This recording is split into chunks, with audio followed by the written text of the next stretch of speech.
వేసవి అనేది మార్పుల ఋతువు. ఇలా ఎందుకన్నానని మీరు ఆశ్చర్యపోవచ్చు. ఎందుకంటే ఈ ఋతువులోనే మనం ఎక్కువగా ఫంగల్ ఇన్ఫెక్షన్స్ చూస్తూ ఉంటాం. నా దగ్గరకొచ్చే రోగుల్లో చాలామంది చేసే ఫిర్యాదు ఒకటే, డాక్టర్ నాకు బాగా దురద పెడుతుంది, తగ్గటం లేదు అని. వేసవిలో ఇది ఎక్కువగా ఉంటుంది. ఇది కేవలం మీ శరీరంలోని ఫంగల్ ఇన్ఫెక్షన్స్. ఈ ఫంగల్ ఇన్ఫెక్షన్స్ మీ శరీరంలో తల నుంచి కాళ్ల వరకు ఏ భాగంలో అయినా ఏర్పడచ్చు.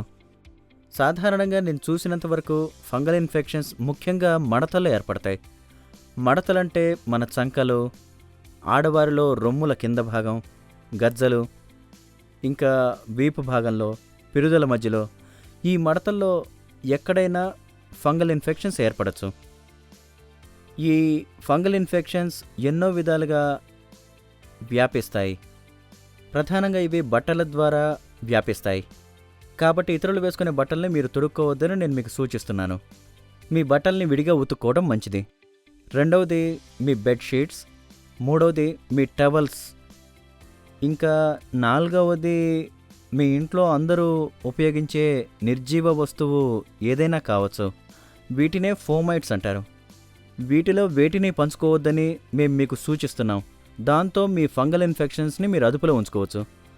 ఇక ఫంగల్ ఇన్ఫెక్షన్స్ చికిత్సకు వస్తే ఎన్నో విధాలుగా ఫంగల్ ఇన్ఫెక్షన్స్కి చికిత్స చేసే అవకాశం ఉంది. మొదటిది టాపికల్ క్రీమ్స్, వాటిని మేము మీకు సూచిస్తాం. రెండవది టాపికల్ అండ్ సోప్స్, అవి కూడా మంచివే. ఇక మూడవది మాత్రల రూపంలో తీసుకునే యాంటీ ఫంగల్ మందులు.